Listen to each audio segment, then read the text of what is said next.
You are listening to the We Hired a Sitter for This podcast. We hired a sitter for this. We have a roster of like 7 sitters. I hate authority, but I'm a mom. I'm an old man. I need orthopedic shoes. The laughs, the chuckles, the TMI. Some people might say, why would you have kids? The oceans are rising. The economy's collapsing. And they're not wrong. I'm Ross. And I'm Patrick. And we hired a sitter.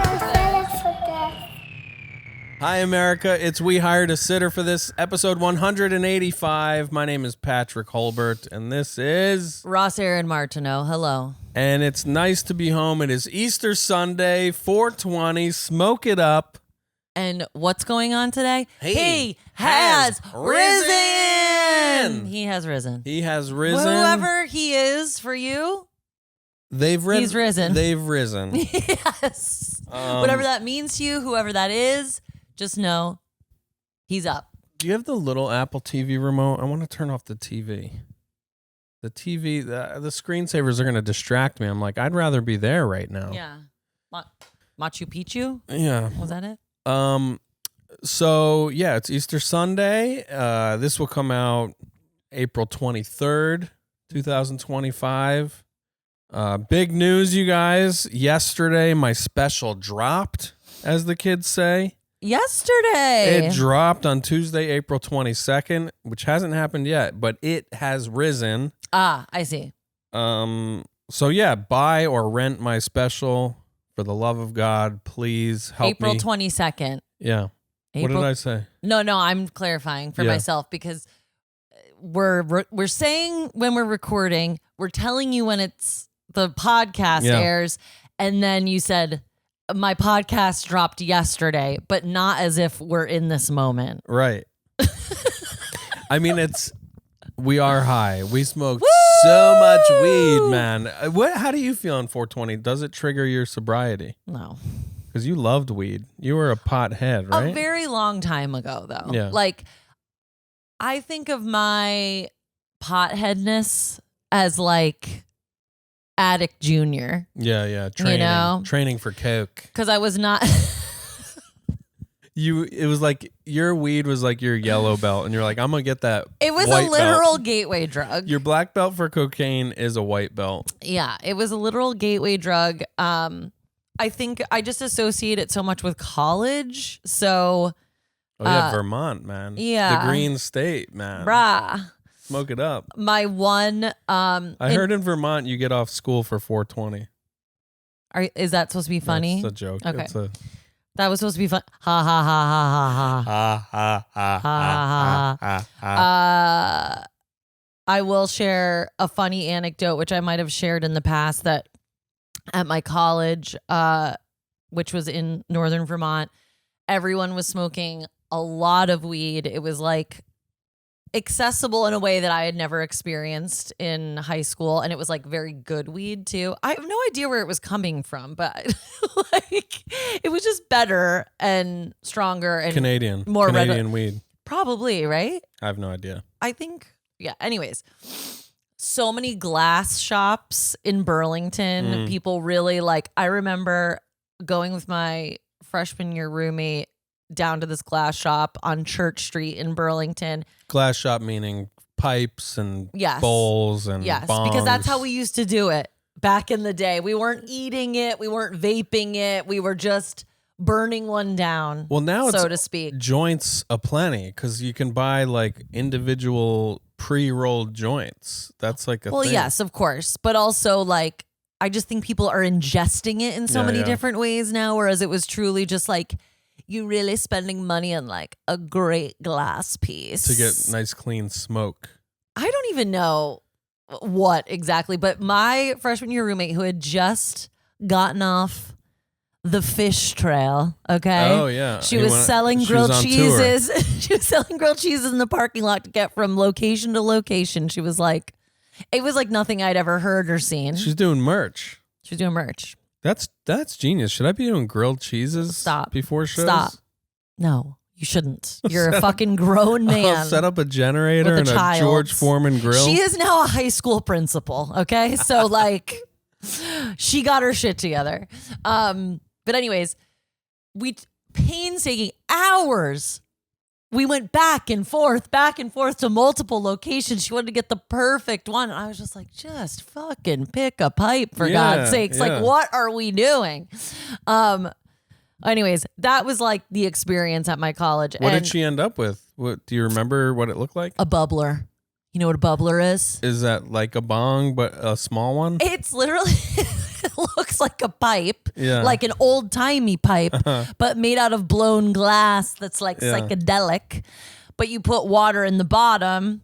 And so when you inhale from it, it makes a literal bubbling sound. Yeah. Which I'm sure somebody could explain to you what any of the science is. I have no idea. I don't know why that's better than something else. I'm curious with the glass artisans, the blowers themselves, the people making these products. Yeah. Do they ever do other things? Like, do they ever like start as like, I assume the easiest thing to start is with sex toys, like a glass dildo. You assume that's the easiest? That's pretty easy because there's nothing in the middle. It's just a solid piece of glass. But then to make something smokable, you've got to learn how to do the shapes on the inside. And you see them. Well, I'm sure not everything is like blown glass. Like there's probably some like quick, easy way to like manufacture things. Yeah. Because you see them fucking everywhere now, like mass produced. So I can't imagine that it's like artisanal everywhere. I mean, you ever see them with that long tube and they're blowing it and they got the newspaper? I can't imagine every bowl or like pipe or bong that we're seeing has been done with such care. But yeah, are there machines that do that? There's I guess there's be. machine blowers. There's got to be. Anyways, so as a part of the 420 experience, which, my first 420 in Vermont, holy shit. Yeah. Blacked out? By the end of the day. Yeah. Yeah. Like, and I did not go to UVM, University of Vermont, but on UVM campus, it's like just police are turning, and this was before weed was legal because we're very old. Yeah. Everyone's turning a blind eye. It's like this massive like smoke out just happening on the green of UVM campus that it's just like, yeah, that's what's going to happen on 420. Yeah. But yeah, we just started smoking from the moment we rose that day. And I'm pretty sure I fell asleep. I don't even know at what time. You rose and you kept rising higher and he has risen. Yeah, he has risen. I rose high into the sky. I don't think it was Easter Sunday then because Easter changes, right? It does, but I think last year was the exact same scenario because Gastor and I did a show upstate and it was like, maybe it was Passover. Yeah, I guess I can't remember. Whatever it was, I remember being on stage talking about Jesus for some reason or another. Also, there's a hilarious photo somewhere. Someone has it. At that point, I had one tattoo, and it was the tribal sun that I had on my low back. And this was after I had discovered that it was also the cover art for the Godsmack album. Yeah. I love that album. There's a couple of jams on that album. So it's not really a tattoo to be ashamed of because it was a piece of art, that album. Okay. Well, I wasn't familiar. I never listened. But as like a little stoner joke, one of my friends, I was like blacked out from smoking weed all day. They wrote Godsmack in the center of my tattoo. That's really funny. And took a picture of it. That's funny. I would love to see that picture. I know. I don't know who has it. I'll have to ask Kim, my old friend Kim. It's either her or Caitlin has it. A tribal sun, it also, I think we've talked about this. Maybe you told me somebody else roasted you about it in this way, that it looks like an egg being penetrated by sperms. No, I've never heard that, but yeah, that makes a lot of sense. You know that look, like the little head trying to get in there? It for sure looks like, I think I actually made it look more like that. Let's see. Yeah, because you got cover-up work done. Let me see. I mean, now it really looks like sperm if you want to go in that angle, doesn't it? Oh, yeah, you're covered in jizz back here.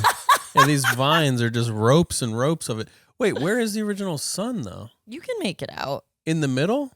Yeah, I had the, like, sun rays turned into the vines. Oh, and the sun was just negative space. It was just a circle. Correct. But you got vines in the middle. No, Okay. not vines in the middle. In the center, that is me, my brother, my mom, and my dad's first initials. Oh, and that was the original tattoo was initials and then No, the original you got tattoo is just a sun. So you have your dad's initial on your ass. Yeah. Wow. What is it? It's P and J on the I mean, outside. that's a mess of lines in there. It doesn't look like letters. I never ever knew those were letters. Well, it is 25 years old, this tattoo. And who was 20 years old. Speaking of artisans, whose first tattoo was that they put on? That was a very seasoned tattoo artist, but this is a 20-year-old tattoo. And they change. Sure, your body changes. They it get morphs. blurry. Yeah. They go out of focus. It's like a lens that just is slowly. Also, I've been in the sun a lot. Like, Yeah. things change. I'll have to take a closer look at some point at how bad the letters look now. Maybe we'll put a close-up image on Patreon The or same something. artist did this one too, and this used to have like gray shading on it. This anchor Mhm. that has now totally disappeared. I can see that these say JBB. JBR. JBR, yeah. John the Baptist Ross. Yeah, oh yeah, John Baptist. His Yeah. literal name was middle name was Baptist. Yeah, this was when I Imagine was I in was- my tattoo memoriam phase. My initials are PMH for Patrick Michael Holbert, but I could have been Patrick Methodist Holbert. We went to Methodist church growing up. Yeah, you could have been That'd be pretty good. Patrick Methodist Holbert. Patrick the Methodist. But nobody's coming out that hard for Methodist. No, You know no. what I mean? Like It's a very chill set. it's a very passive Yeah. Christianity, it feels like. Yeah, it's Nobody's talking about Methodists. it's Protestant light. Protestant light. Yeah. It's nice. It's nice. Last little Shout out to my mom and sister on Easter Sunday. They're probably at Methodist they're Church right now. they're doing it. The last little tidbit, I just found out recently that the band Phish has they've been like honored at my college recently. Oh yeah, they got their doctorate degrees in groove. Some sort of honorary thing. I got a PhD in jam, man. My friends from college just texted me recently about how they were like honored at you know what the sports center was called at my college? The Ross Sports Center. Oh, you guys donated? Yeah. Good for you. You know what I think is interesting about Phish is Trey Anastasio is like a born and raised New Yorker. And like grew up in Manhattan, currently lives in Manhattan. Like, isn't it interesting to think of him as a city guy? Yes. But like the music Was he like is, some rich kid born and raised here? I don't know about that, but like, yeah, like born and raised, I think Upper West Side maybe. His Oh. WTF was really Sounds rich interesting. to me. It was a good interview, and But Phish came together in Burlington, Vermont at Nectar's is the strap in for your Wikipedia entry, everybody. for someone who could basically not name a single Phish song, I do know more than I should you know about the them. history, you know the provenance. Well, because it's shoved in your face if you go to college in Burlington, Vermont. It's part of the orientation Yeah. program. They're like, okay, I tried to ignore, trust me. it's day 2. We're talking Phish. I bought one album. You 'cause did? At the hardware store. Michael, the older brother, loved Phish, and he was always trying to get me into Phish. And he's like, "You got to check them out. Get this album. Start here." And I did because I think I was part of BMG still. Maybe Sure. might have been I can't remember. Anyway, I got the Phish album, and there's some cool stuff on there. And most people that get really into Phish, it's all about the live bootlegs and the different versions The and jams. the improvisation and all this stuff. And so when I have a sense memory of Phish, I'm hearing studio recordings with like goofy lyrics, but like interesting playing and cool stuff. But yeah, it never like really grabbed hold of me. No. It's grabbed hold of a handful of people in my life. Yeah, it's a cult. Well, and my first like knowledge of them was by these two guys that were in my class in high school that of course I resented. Look back to the previous episode that I recorded 2 episodes ago where we talked about high school and how much I hated it. And these were two pretty wealthy, like typical New England waspy white boys that loved Phish and Primus. I love Primus. I actually drove home last night listening to a bunch of Primus. Wow. Love Primus. Which, and I you discovered some Primus. There's so much Primus I haven't heard because when I really loved them as a kid, it was like 3 albums I was obsessed with. But they have so many more albums now. And there's some songs where I'm like, this is a fucking jam. And I needed it. I was driving at 1 a.m. like fading. I was falling asleep at the wheel, literally. And I was like, let me put on some Primus. Well, and as we've discussed, you would have been friends with these guys. Like, we know that. Yeah. And I would have been driving them to the parties and making fun of you. And yes, exactly. And men of our generation really loved that music, I think. So that was my only introduction to it. So I hated it. I was just like, get out of here. I'm trying to listen to Portishead and Fiona Apple. Get out of here. Because at my preppy high school, we had a senior lounge. Oh, yeah. So there was... Smother the penis with kisses. That was freshman year. Senior year when we You got to go back to like episode 12 of this podcast to hear that story. So we had a CD player in there, and people, in between classes, or if you have study hall, you go in there, you listen to music, chill out. What a time when, like, it really was.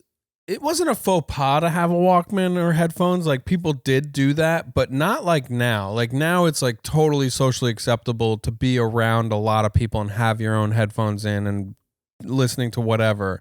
But back then, in a social situation with your friends, to DJ for the party or the car ride or whatever, that was a big responsibility. Yeah. And you're opening yourself up to judgment. And man, if you came into the lunchroom and put on Portishead, I'd be like, what the fuck is this? Well, not the lunchroom. The senior lounge, whatever. Sure. I'm just saying, like you're killing the vibe. Like, we had Beastie Boys on and we were having fun. And now we're just listening to this. Yeah. Well, what is this woman wailing about? Well, and it's like in study hall, there's only so many. Our class was so small, and there was only so many people that would have study hall at the same time. So it's maybe like a few people are in the space together. But yeah, those boys are dominating the CD player with fucking Primus and Phish. I'm like, ugh. I guess I'll go to my mom's office. Anyways, let's not make it about high school again. Yeah, we should catch up. So Let's catch up. It's Sunday. We've been childless since Wednesday. It's been a very surreal week for me. I went up to, is that possibly them? Uh-oh. So I'll recap for the folks at home. I went up to Connecticut like twice for coaching stuff. No, I went up once on an overnight and then came back here on Tuesday or Monday, I don't know, whatever. The days all blurred together. Franny had off for spring break all week. So we had to figure out how to occupy her. So I came back to the city, Monday. We had a whole life on Tuesday. And then Tuesday night, that's what it was. Tuesday night, we all drove up to the in-laws. Yeah. Everybody okay? Yeah, just Kirsten sending a voice note, and she because the audio now turns into text, you can read a little bit of it. Transcription. Yes, that's what it's called. And at the top it said, "He is risen." So she started out. Are we live streaming this? She started out the voice message, letting us all know he has risen, which I guess is just a way of mocking people who celebrate the actual purpose of this holiday. It's not mockery. It's. I mean, I'm mocking. We love Jesus. I don't think that house. he resurrected. I don't think he came back from the dead. I think that was a good story. I think maybe he was really tired. He took a nappy nap. Nippity nippy. And then he came out. He's like, all right, I'm up. Really what it did was he took a big full body stretch and he went, I'm up. Hello? Yeah. Anybody home? Like Mother's Day. I'm up. Hello. He's like a bitchy mom. Yeah. Anyways, so yes, childless, dropped off the kid, came home, been childless since Wednesday night. So we came back Wednesday night, and I'm really, you know what I think happened for me? You got to spend a lot of time on Wednesday with her. I had to do all this computer bullshit all day, so I didn't really get a lot of quality time with her when Yeah. we were up there together. And I've just been really missing her. Yeah, you didn't get to really spend any time with her Yeah. because you were earning for our family while we went to go pet goats. Oh yeah, and now like we're getting all these like beautiful pictures and communications from your parents who are like having such a nice time with her, and I'm so happy for her. I'm proud of them. I'm so grateful for them. She's like really having a great time without us. And I don't know. I keep getting sad for some reason about it. Like I think You just miss her. I'm like, is this what it would look like if we horrifically disappeared or something Jesus bad happened? Like I think I'm Christ. going to some morbid place about it. I don't know. I see. I see. But You- we get to see her today, and I miss her. And she did say she's missing us too. Yeah. She contains multitudes just like we do. She's really enjoying her time with her grandparents, and also she's missing her parents. Well, that's what that made me sad yesterday too. Ross's mom texted us with a picture that Franny drew. She woke up, and before she could do anything else, she had to draw a picture of us because she missed us. Yeah. And I was just like, oh my God, why am I in fucking Binghamton right now? Yeah. I should be with her. I guess you probably were feeling it more because you weren't even home. Yeah. Because I was just like, oh my God, my daughter loves me. Thank God. You know, like she's thinking of me. Whereas you're like, where am I? Yeah. I was literally, I went up to Binghamton for 2 shows, Friday and Saturday night, and I got a cheap Airbnb, as I'm wont to do. I don't know why people say that, but sometimes I'll get an Airbnb where you just rent a room, which you could not handle. It's Well, like and also single women shouldn't be doing shouldn't. it. Yeah. And sadly. the house I stayed in is literally the house from Hereditary. Like it looks just like it. I don't know why I said literally. It's not literally, but No. it looks just like the house from Hereditary. I'm like, this place is haunted. What am I doing here? Are these shows going to even be good? And then my kid is like alone 400 miles away from me right now. But the shows were good, Mm-hmm. and your kid wasn't alone. Your wife was alone. Yeah. Well, you never even occurred to me. I Yeah, was just I know. like, she's fine. I know. It's No, true. I missed you too. I missed all of us. Well, But- and every time I FaceTime with Fran, she was like, where's Dada? And I was like, we're all in different places right now. Like, we're all missing each other. Yeah. And yesterday she went, is Dada sleeping? Because I was walking Peggy in the morning when I was Yeah. talking to her. And I was like, I don't think so. I just think he's somewhere else. Yeah. He's gone to a better place. I FaceTimed with her a couple times too, and she is really just her own person, Yeah, living a she's- life. Doing her own thing. You were living a life. You went. You had. I mean, we're at the part where we'll probably cut off the free version of the podcast. Yeah. Because something I found very interesting was that you had this house to yourself for a few nights. Mm-hmm. You had a couple dates lined up with Yeah. some gals, or should I say any of this? That's fine. You had some like meet and greets set up with some gals from from Field or from Yeah. her Field. from the app. Field should sponsor us. We And are I- early adapters. Yeah, and I- Adopters, rather. I had this moment where I was like, well, that's nice for her.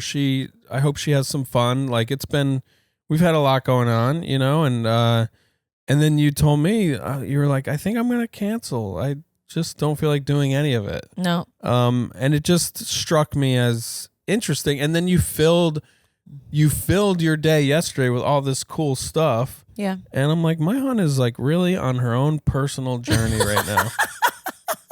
I thought you would be proud of me. Yeah. Sorry to interrupt, but we got to cut this off. We're going to put this whole episode on Patreon. If you want to check out the rest of this This episode, is the paywall. This is the paywall. Bitch. you got to sign up. It's $1.99 a month to hear the whole episode length. Chump change. $5 a month if you want bonus content. We got some really spicy episodes on there. And there's only more to come. And you can spend even more money than that if you want to be a patron of the arts and be a benefactor in our life. These are the arts. Yes. This is Okay? art. These are the arts. This tattoo, it's art. That's right. Okay? Just some scribbles. All right. All right. Bye.